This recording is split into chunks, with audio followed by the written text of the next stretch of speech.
It's here, it's here. Yeah, something else is here. What is it? On PlayAsia, which is a website that sells a lot of import games. I think they sell some American games, probably a few other things, digital toys, this and that. I had missed this sale, I think, for one, if not two previous years, and it's not because the sale was over. It was because they sold out before the Black Friday events were sold. And it's been a while since I've done a video game video. But what did we get that I've been wanting for at least 2 years?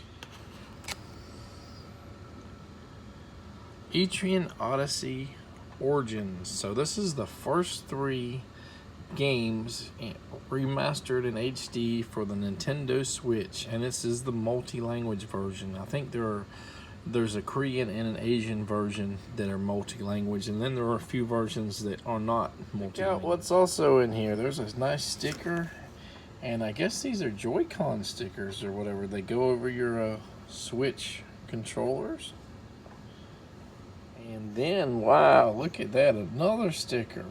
And it looks like they got custom boxes here for the Switch games because they're like perfectly sized. For those who know me, you know that I am majorly into role-playing games, especially like the 2D JRPGs and turn-based RPGs and stuff like that, and dungeon crawlers. And the Etrian Odyssey are kind of like dungeon crawlers that were originally released on the DS, Nintendo DS, I believe.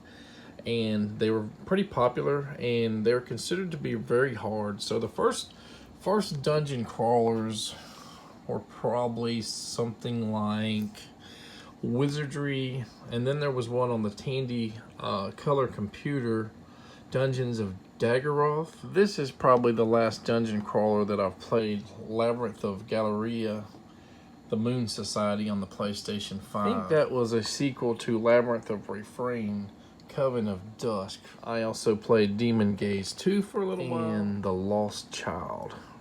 For some reason, I can't really remember this very much, so I might have to revisit it and check it out. And this is a pretty old TurboGrafx dungeon crawler called Double Dungeons. So, what is a dungeon crawler versus like another, maybe a 3D first-person role-playing game? For the most part, your exploration is done mostly in dungeons. You may have like a little menu system on a town or where you jump from place to place. Sometimes you don't even have that. Sometimes you're always in a dungeon. I briefly played one of the Etrian Odyssey games on the DS, but did not really give it a long shot. And ever since I've been wanting to get the game or multiple games in the series, and this is like the perfect opportunity on a Black Friday special to get this for somewhere like half off. These guys, depending on where you get them and shipping price and all, you could pay anywhere from 60 to 80 or 90 bucks to get the multi-language version. So it's nice that I got this for 30 bucks on Black Friday. 50% off. There are a lot of games that I kind of was wanting this season, especially some Metroidvania games like The Last Faith, and it's been on sale for 16 to 20 bucks or so during Black Friday or Cyber Monday sales, and even then I couldn't really afford them. But that's one kind of on my list. But there's at least like 2 others that are on my radar now. One of those games is Ender Lilies, and it looks like a really cool Metroidvania type game. I think one of these may be a Roguevania or something like that, where I guess I don't know if it's this one or the other one, but one of them, if you die, I guess you start all over again. So that's when they say roguelike. You die, you lose all of your, I guess, your experience levels, items, and everything. Check out the screenshots. That looks cool as can be. Isn't that cool?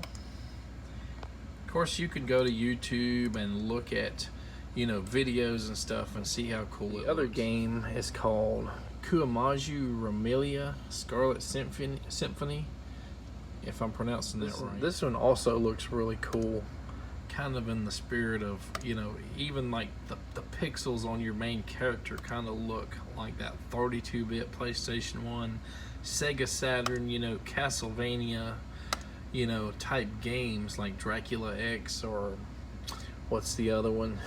Like Symphony of the Night on the PlayStation 1, you know, and they had Dracula X on the Saturn, which is basically the same game. I think the Saturn had more stuff, more stages and stuff because it came out later.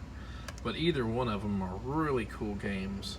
Check them out if you haven't before. Now, one of the games I'm most looking forward to is called Tokyo Clan Pool. This is another dungeon RPG, and it looks cool. Check that out.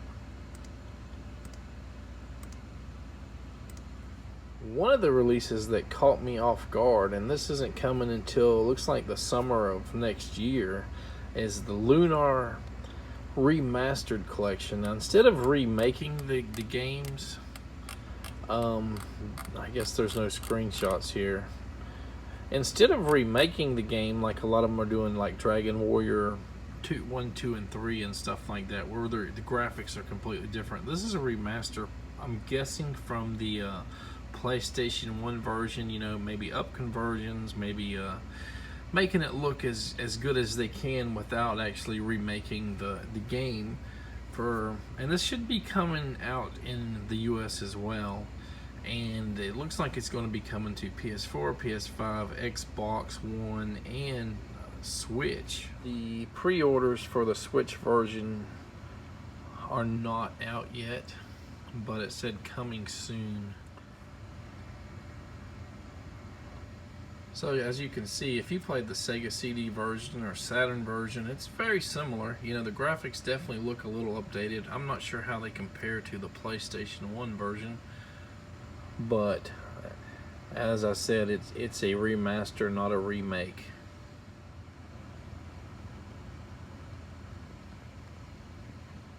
Spring 2025, that one says. And maybe I even should get the Dragon Quest or Dragon Warrior 3 HD 2D remake, but I can't really afford it right now. I never played through Part 3. I played through Part 1. I played through Part 2. Never really played through 4. I think I had Part 3 for a very short amount of time back in the day, and just did not, I guess it didn't interest me when I was started to play it. But as you can see, the graphics and stuff are way majorly upgraded here.